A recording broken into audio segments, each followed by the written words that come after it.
Dr. Vito, nababanggit po kasi yung 4 na stage po ng cancer. Maaari niyo po ba itong i-share sa amin? Ang gawin natin, ating pong padaliin ito ng maunawaan at ating mahimay po ng mabuti. Alam nyo kasi pag sinabi kasing cancer, sa Tagalog po kasi ito po ay uri ng tumor o sa masamang bukol na makakaapekto sa ating katawan. At ang endpoint is pwede pong ikasawi ng ating mga mahal na pasyente kapag hindi po ito aagapan po ng husto.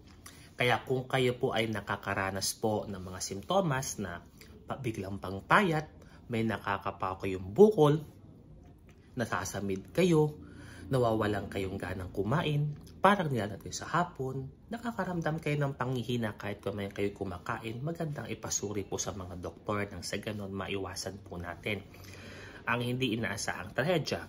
Number 1 po kapatid, pag sinabi natin stage 1. Ang stage 1 po, ibig sabihin may nakapa kayong bukol or may nakita kayong bukol na na-confine lamang po ito sa isang small area or bahagi ng inyong katawan. Ibig sabihin meron lang po na-detect. It's either po na nakapa ito ng doktor, nakita po ito sa mga imaging kagaya ng X-ray, CT scan, or MRI.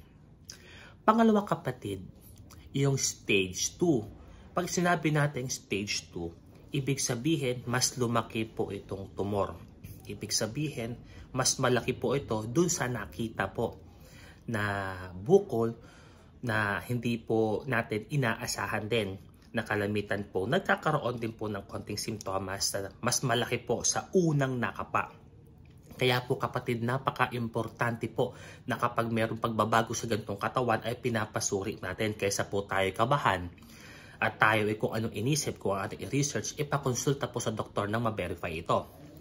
Number 3 po yung stage 3 cancer. Pag sinabi po natin meron pong nakitang tumor, whether maliit na tumor or medyo malaking tumor, plus huwag niyong kakalimutan na meron po itong kalat sa kulani.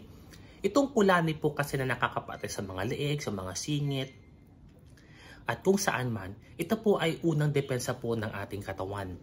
At kadalasan po ito nag-react sa mga infection at kung may mga masamang bukol. Ito po kasi yung depensa ng katawan para po hindi kumalat po itong cancer initially. Kaya pag may nakapako yung kulani, kadalasan po stage 3 yan. Number 4 po kapatid yung stage 4 cancer.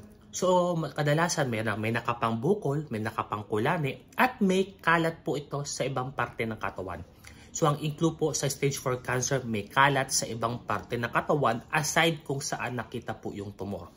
For example, nagkaroon po kayo ng breast cancer, may nakapang tumor sa inyong dibdib, mapapansin po nila na meron po itong nakitang kalat sa kulani at nakita po at napatunayan po na may kalat sa ibang part ng katawan. For example po sa lungs, mayroon po nakitang tubig sa baga or mayroon po nakitang tumor aside doon sa breast tumor na nakita po sa inyo, or may kalat po sa liver, or may kalat po sa utak.